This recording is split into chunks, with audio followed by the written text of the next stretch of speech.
donc pour présenter cette communication sur les centres d'hébergement. En fait, on va faire deux écarts par rapport à la première présentation de M. Denis. La première, c'est qu'on va être peut-être plus empirique, c'est-à-dire vraiment discuter des enjeux en centre d'hébergement, dans ces organisations très hiérarchiques que sont les centres d'hébergement, et notamment l'impact de cette forme d'organisation sur les préposés aux bénéficiaires. Et c'est là notre deuxième écart, c'est que les préposés aux bénéficiaires, c'est l'équivalent des aides-soignantes en France, ne sont pas des professionnels au sens peut-être, on va dire, anglo-saxon du terme, on peut dire de manière générale. Ce sont des gens qui sont des employés qui sont plutôt exclus de l'univers professionnel, qui ne sont pas des membres d'un ordre professionnel, etc. Donc, notre idée aujourd'hui, c'est d'illustrer un problème de démocratisation de l'action publique dans une organisation quand même très hiérarchique qu'est le centre d'hébergement, en décrivant un peu comment les préposés aux bénéficiaires sont dans la difficulté à pouvoir en tout cas, mettre en valeur les savoirs qu'ils détiennent. Il y a trois idées majeures qu'on veut présenter aujourd'hui. C'est ça. Premièrement, les préposés sont placés au bas de la hiérarchie hospitalière et gériatrique. Donc là, c'est plutôt gériatrique parce qu'on est en centre d'hébergement. Et cette position-là fait en sorte qu'elles ont à réaliser des tâches paramédicales et non des tâches médicales. Donc c'est pour ça qu'on pourrait parler d'une inégalité épistémique. Ce n'est pas le même niveau de savoir entre le médical et le paramédical. Et là, c'est paramédical. Deuxième point, pourtant, les préposés mettent en œuvre quotidiennement, comme les aides-soignantes en France d'ailleurs, des savoirs, des stratégies qui passent sous le radar, qui sont des stratégies très utiles et efficaces. Et dans les dernières années, peut-être même les 10 dernières années, il y a eu beaucoup d'écrits en sociologie du travail, en ergonomie, en clinique de l'activité, etc., pour décrire ces stratégies-là, ces savoirs-là. On les connaît de mieux en mieux et on sait de mieux en mieux comment ces préposés-là construisent, utilisent, mettent en œuvre ces stratégies-là et à quel point elles ont un impact décisif pour la qualité et l'organisation des soins en gériatrie. Donc dans le fond, il y a un impact de ces stratégies pour l'organisation du travail, pour la gestion du travail dans l'organisation et également pour la personnalisation des services, c'est-à-dire pour la qualité des services. Ces savoirs, ils sont identifiés par les préposés, ils les connaissent, ils nous les disent, nous on peut les identifier, les gestionnaires même les connaissent, mais quand même ça reste dans une relative invisibilité. Troisième point, c'est pour ça qu'on parle d'injustice épistémique, c'est qu'on pourrait les reconnaître ces savoirs-là et ils ne sont pas reconnus actuellement. Troisième point, des stratégies de reconnaissance de ces savoirs pourraient être développées, on pourrait identifier des manières de mettre en lumière ces savoirs et ces stratégies-là, pourtant actuellement on ne le fait pas. Bien au contraire, on continue, notamment au Québec, à imposer de manière top-down des politiques et des manières de faire, des cadres de référence, peu importe, qui oublient le contexte, on va dire, de travail des préposés aux bénéficiaires, qu'on pourrait appeler le plancher ici. Donc voilà, ce sont trois idées générales. Pour commencer, très rapidement, rappeler qu'un centre d'hébergement, qu'est-ce que c'est? C'est une organisation non gériatrique qui accueille des personnes qui sont en très forte perte d'autonomie, jeunes ou moins jeunes, c'est pas forcément que des personnes âgées, mais des personnes qui ont besoin de soins constants, et donc c'est la dernière étape du continuum de soins, notamment au Québec. Ce sont des institutions de santé dans lesquelles les préposés aux bénéficiaires ont un rôle décisif et fondamental. On dit que c'est 80 à 90% de l'ensemble des activités qui sont réalisées par les préposés dans ces milieux-là. Ce sont des organisations très hiérarchiques, de la même manière que c'est le cas en France, c'est-à-dire des chefs d'unité, donc des cadres qui sont cadres de santé, qui sont présents, qui dirigent quelques unités. Il y a des infirmières cliniciennes, des infirmières aussi administratives et des infirmières auxiliaires qui sont présentes en dessous, si on veut, et puis des préposés aux bénéficiaires qui, elles, sont tout en bas de la hiérarchie hospitalière et gériatrique, sous la responsabilité directe des infirmières et des chefs d'unité. Elles ont à mettre en œuvre des soins d'assistance, je l'ai dit, de 80 à 90% des soins d'assistance sans hébergement, de multiples activités à mener comme l'aide au déplacement, l'aide à la toilette, l'aide au repas, etc., toutes les activités d'assistance pour ces personnes-là. Elles ont à acquérir un diplôme, le diplôme d'études professionnelles, ou plus exactement ce diplôme existe, mais au Québec il n'est pas légalement obligatoire pour que les préposés puissent travailler dans ces organisations-là. Donc dans le fond c'est une exigence de la part des milieux, des CIS et des CIUS, des centres de santé, mais ce n'est pas une obligation d'avoir ce diplôme-là. Et puis on sait que les compétences requises pour travailler comme préposé sont de d'ordre du savoir-être de manière générale, quoique les préposés se revendiquent d'une vocation, c'est la même chose en France également, c'est-à-dire une naturalisation des savoirs comme source d'identité professionnelle, et ça c'est très très répandu. Dernier peut-être élément, on va dire, plus chiffré, il y a 42 000 préposés dans le réseau de la santé publique au Québec, c'est le plus fort volume de main-d'œuvre, ou pratiquement. 80% des préposés sont des femmes, donc 20% sont des hommes, donc très féminisés, avec une forte proportion d'immigrants, donc beaucoup de préposés sont issus de migration récente, davantage que pour l'ensemble des professions du Québec, et puis un vieillissement de l'effectif qui est quand même assez conséquent, à 42,6 ans en moyenne. Point plus important encore, et là qui rejoint quand même davantage la question de la démocratisation dans les milieux de travail que sont les centres d'hébergement, ce sont les problématiques ressources humaines que vous avez un petit peu mentionnées tantôt, M. Denis, donc dans le fond la précarité, les taux de rétention, qui peuvent être des indications, un peu au moins, de la difficulté à mettre en œuvre quelque chose qui serait de l'ordre de la démocratisation dans ces organisations-là. La précarité, tout d'abord, il y a quand même presque un préposé sur 3 qui est en temps partiel occasionnel, 29,3%, ça veut dire des préposés qui sont sur appel, qu'on va appeler à tous les jours ou presque pour venir travailler. Donc c'est quand même un taux qui est très important et qui veut dire qu'il y a beaucoup de préposés qui viennent travailler un jour, vont partir sur une autre unité un autre jour, vont se déplacer constamment. Et un taux de préposés à temps complet, détenant un vrai poste de 5 jours par semaine, très faible à 30,5%. Il y a aussi un faible taux de rétention, ce qui veut dire aussi qu'il y a beaucoup de nouvelles recrues qui vont quitter rapidement le métier.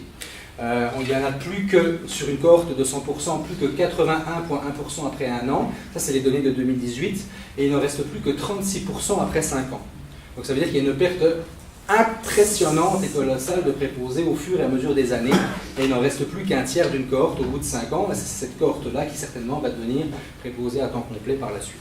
Alors, un des enjeux par rapport à ça, au-delà de toutes ces données-là qui sont très présentes dans les médias au Québec aujourd'hui, c'est la question aussi de la qualité des services à donner aux résidents. Et médiatiquement, ce sont les préposés qui sont sous le radar sur ce sujet-là. Et je laisse Flavie parler. Oui, bon. Comme tu viens de le dire, en général, c'est vraiment les préposés qui sont au centre, vraiment dans la mire des scandales médiatiques, qu'on parle qu'il faut les former davantage, par exemple. On va parler de vol, on va parler de maltraitance. Bref, on va parler des préposés en général. On va parler de la qualité. Puis ça, c'est vraiment le point de mire de... On va aller scruter qu'est-ce qui se passe dans ces centres d'hébergement-là, c'est qu'il y a un manque au niveau de la qualité. Comment remédier à ça? Ça va être en imposant de plus en plus de normes. On va se ramasser dans des organisations gériatriques qui sont hyper normées, donc les préposés doivent travailler en respectant des normes qui viennent de diverses sources. Ça peut venir du ministère de la Santé et des Services sociaux. C'est des normes qui vont être imposées aussi par des organismes parapublics comme Agrément Canada. Il va y avoir des normes, là, je sors un peu du cadre préposé, mais par exemple pour les infirmières, elles ont aussi des normes par rapport à leur ordre professionnel. Elles ont des règles à respecter. Elles vont être évaluées aussi par leur ordre professionnel. Ça, c'est sans compter les normes et les valeurs de l'organisation même dans lesquelles ces préposés-là travaillent. Donc, elles se ramassent avec une panoplie de normes, une panoplie de règles à devoir respecter. En plus de ça, on se ramasse aussi, on réalise que ces normes-là doivent être évaluées. Elles sont évaluées par plusieurs organismes, par le ministère avec les visites ministérielles, mais aussi par les organismes parapublics Agrément Canada. C'est un peu plus... c'est des évaluations qui se font 3 à 5 ans, donc c'est moins régulier que les visites ministérielles qui sont à chaque année, mais tout de même, c'est beaucoup d'évaluations. Mais il y a aussi de plus en plus, ce qu'on remarque, c'est une logique de surveillance aussi par ces évaluations-là. Donc, une logique de surveillance, de scruter vraiment ce qui se passe à tous les jours, de chaque minute dans ces CHSLD-là. Mais oui, par le gouvernement, mais aussi de plus en plus par les familles, par la population. On peut penser au scandale aussi, à toute la question, le débat sur les caméras de surveillance qu'il y a eu récemment aussi.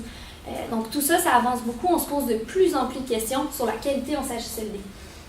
Ces indicateurs-là, en fait, ces normes-là, comme plusieurs d'entre vous, ceux qui étaient là hier, il y en a quand même plusieurs qui l'ont mentionné, là, toute la logique top-down, comme François le mentionnait au début, ces indicateurs-là sont pensés sous cette logique-là. Ils sont pensés par des gens qui ne sont pas nécessairement sur le terrain. Et souvent, avant d'imposer ces normes, on ne va pas s'assurer, en fait, que c'est réalisable, que c'est applicable rendu sur le terrain. Pour le cas des préposés aux bénéficiaires, en fait, ce sont des travailleuses qui ont rarement le droit à la parole. qui vont rarement prendre part aux décisions organisationnelles. Si hier on parlait de reconnaissance aussi, on peut faire un petit lien rapide avec ça ici en parlant de reconnaissance justement au niveau de la valeur du métier, reconnaissance des savoirs. On est dans un monde hiérarchique médical où le savoir médical se retrouve souvent au-dessus des savoirs relationnels, des savoirs expérientiels, qui pourtant, ironiquement, c'est ces savoirs-là qui vont permettre le fait que les pratiques vont être personnalisées aux résidents. Mais c'est sûr que, bon, on dit qu'on est dans un modèle hiérarchique qui est top-down, très peu bottom-up, donc on prend très peu les initiatives qui viennent directement du terrain, des préposés. Sauf qu'il y a quelques initiatives quand même qu'on peut dire qui sont montées un petit peu plus davantage du bas des travailleurs, mais rarement elles vont rester, elles vont durer dans le temps. On peut penser par exemple aux stations visuelles, qui sont des espèces de tableaux là, qu'on peut mettre. François pourrait peut-être expliquer mieux que moi. Mais... Oui, c'est juste des tableaux qui viennent, dans le fond, c'est une initiative du ministère pour faire en sorte qu'il y ait un tableau dans chacune des unités qui vient présenter les formations top-down et aussi les problèmes qui peuvent venir du bas. Mais la place donnée à tout ce qui est top-down, c'est-à-dire imposé par le ministère comme échéancier, programme, etc., prend bien plus de place et en fait, c'est ça l'usage de cet outil-là, alors que normalement ça aurait dû être bidirectionnel. Comme les gestionnaires disent, normalement ça devait être cascade et escalade. Finalement, ce n'est que cascade. Parce que l'escalade, on donne très peu de temps par rapport à ça. Et on parlait justement de participation. Est-ce qu'on va vraiment demander la participation des gens ou est-ce que c'est que pour se donner bonne conscience? Mais des fois, ça peut être des outils justement qui démontrent ça. On dit qu'on veut participatif, on veut que ça parte plus vers le bas, mais ce n'est pas des outils qui ont été nécessairement pensés avec les gens du bas, qui ont été pensés avec les gens qui travaillent dans le bas. Ce qui fait que quand on les impose dans les milieux, en fait, et qu'on leur dit « allez-y, participez », bien, ça ne rentre pas dans leur logique ou ça ne rentre pas dans leur cadre de travail. Alors, au final, ça ne fonctionne pas. Il y a beaucoup de politiques ministérielles, en fait, depuis 2003, là, avec les orientations des CHSLD comme milieu de vie. On met de plus en plus vraiment le résident qui est au cœur des politiques, au cœur des normes, ce qui est une bonne chose. On peut pas mal tous s'entendre là-dessus. Les résidents vont être les bénéficiaires des soins. On veut, en général, si c'est leur milieu de vie, c'est leur nouvelle maison, c'est là où ils vont passer pour la plupart là, le restant de leur jour. Eh bien, on veut que ce soit tout de même personnalisé, chaleureux et c'est ça, adapté à chaque individu. Par contre, on réalise que c'est les préposés, souvent, qui vont devoir développer ces milieux de vie-là, parce que c'est elles qui sont le plus souvent avec les résidents. Mais les normes et les contextes, ces orientations-là sont pensées non en fonction des réalités et de la possibilité d'adapter ces normes-là aux réalités des terrains, aux réalités du travail des préposés. Ce qui fait qu'on va implanter des formations comme, par exemple, la formation Agir, qui est de sorte qui a été nommée tout de même comme très pertinente. C'était une formation qui permettait aux préposés d'acquérir des connaissances pour s'adapter, en fait, aux nouvelles réalités des résidents qui entrent en CHSLD avec plus de problématiques, des cas plus lourds et tout ça. Par contre, sur le long terme, la formation était géniale, on apprenait plein de choses, mais il n'y a pas les ressources sur le terrain pour pouvoir mettre en application ce qu'on a appris sur le terrain. Alors, au final, on revient aux bonnes vieilles habitudes. Il y a aussi, on demande au CHSLD de faire preuve de souplesse organisationnelle, donc de sortir de la routine horaire, de sortir des cadres habituels. Sauf qu'actuellement, il y a tellement de normes, le travail est tellement organisé, standardisé, que chaque minute de chaque journée est déjà prévue pour une certaine tâche. Alors, c'est difficile vraiment de sortir de ça. Mais ça, c'est pas des notions qui semblent ressortir dans les cadres de référence et au sein des normes. On voit pas en fait la réflexion qu'il y a eu par rapport à ça. Par rapport plus précisément au cadre de référence, ces normes relatives à l'hébergement dans les établissements de soins de longue durée, long titre, mais en gros, c'est un cadre de référence vraiment pour les gestionnaires. Il y a des normes, il y a des orientations et des objectifs pour guider les meilleures pratiques.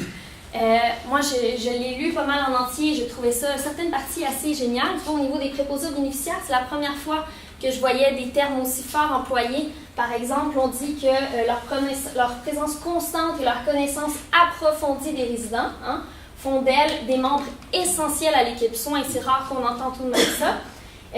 Qu'elles ont un rôle majeur à jouer dans la transmission d'informations et qu'elles sont des intervenants essentiels lorsque vient le temps pour l'équipe de soins infirmiers de prendre une décision par rapport aux résidents. C'est beau sur papier, sauf que rendu sur le terrain, est-ce qu'on, dans les normes, est-ce que dans les objectifs, on pense à la possibilité d'impliquer les préposés dans les décisions? Ça, c'est autre chose, en fait. On voit rarement le résultat de tout ça. On peut voir certains impacts, comme on disait tout à l'heure, des stations visuelles, mais c'est souvent justement des décisions qui sont imposées par le haut et pas pensées et réfléchies avec le bas. On peut penser un peu aussi, hier, quand on parlait justement d'injonction de collaboration ou de prescription de collaboration, c'est beaucoup ça qu'on voit aussi dans les cadres de référence. On les oblige, on leur dit, il faut travailler en interdisciplinarité, il faut collaborer, mais on ne pense pas aux moyens de pouvoir mettre en place cette collaboration-là. Alors, dans le fond, ce qu'on peut percevoir dans ces milieux-là, et puis là qui nous ramène peut-être à un bout plus théorique rapidement, c'est qu'il y a un écart entre le prescrit, notamment par ces normes, ces politiques, ces formations-là qui sont données, et puis le réel, c'est-à-dire la capacité à pouvoir s'ajuster véritablement dans le milieu. Et de toute façon, comment je pourrais dire ça, le marqueur du décalage, c'est toujours une histoire de temps. De ratio et de temps, c'est-à-dire de personnel et de temps. Le manque de temps pour pouvoir réaliser l'ensemble des normes, des prescriptions qui nous sont imposées. Alors, c'est toujours ça qui revient. Ce qu'on sait néanmoins, c'est que les préposés aux bénéficiaires ne sont pas complètement sans manœuvre par rapport à ça. Peut-être pas forcément résistants, pour reprendre le terme qui a été utilisé tantôt, mais stratégiques. Ils utilisent des stratégies, et ça, comme je l'avais dit tantôt, on en a des exemples. Il y a des stratégies de régulation des temporalités, les ergonomes l'ont bien décrit, c'est-à-dire comment hiérarchiser les tâches, abréger les tâches, arriver à trouver des arrangements temporaires et temporels. Des savoir-faire discrets ou des stratégies relationnelles, c'est-à-dire des manières de pouvoir aller un peu plus vite en sachant mieux comment gérer le soin avec telle ou telle personne, dépendamment de ses caractéristiques, on va dire, cliniques. Et puis des stratégies de prudence aussi, là les ergonomes l'ont bien démontré, des stratégies pour pouvoir se protéger quand on est dans une situation à risque. Tout ça, les préposés savent le faire, et les chercheurs en tout cas l'ont beaucoup décrit et bien décrit. Il y a donc un écart entre le réel et le prescrit, puis ça provoque des formes d'injonction paradoxale. Alors on sait, puis très rapidement, là, on va dire de manière plus théorique, il faut qu'il y ait un collectif pour pouvoir permettre de discuter de ces décalages-là, de ces injonctions paradoxales-là. Il faut que, comme l'a dit Chloé Golac, il faut qu'il y ait quand même une sorte de délibération professionnelle pour pouvoir arriver à gérer ces tensions-là et discuter de la qualité, l'efficacité et la moralité des stratégies qui sont développées dans ces milieux-là. C'est ça qu'il appelle Claude comme étant un genre professionnel, c'est-à-dire une manière collective de pouvoir penser l'activité qui va se réaliser de manière à la fin personnelle, mais à travers un cadre qui est quand même quelque chose de collectif. Or, en centre d'hébergement, et ça on le sait bien, c'est bien documenté, il y a un manque d'espace et un manque de discussion des préposés entre eux pour justement faire ce travail de délibération-là. Les gestionnaires actuellement savent que ces savoirs-là, ces stratégies-là sont utilisées, mais ne les reconnaissent pas parce qu'ils n'ont pas le droit de les reconnaître tout simplement. Ils les maintiennent dans un état d'invisibilité, mais qui peut aussi conduire à un état de dangerosité quand certaines stratégies qui ne sont pas discutées collectivement peuvent conduire à des formes de négligence, voire même de maltraitance, comme par exemple ne pas utiliser un lève-personne tout seul plutôt qu'à deux, parce qu'on sait que ça va plus vite, mais c'est plus dangereux pour la personne qui peut tomber de son lève-personne. Ça, c'est un exemple spécifique. Il n'y a pas de reconnaissance d'une expertise relationnelle en tant que telle, dans le sens d'un ordre professionnel qui viendrait vraiment donner des règles et des normes par rapport à la catégorie d'emploi. Peu d'espace de discussion, et les discussions sont plutôt orientées vers la qualité de vie des résidents. Donc on va donner peu de place à toutes ces stratégies-là, mais davantage et surtout la qualité de vie du résident qui revient comme étant la priorité numéro 1.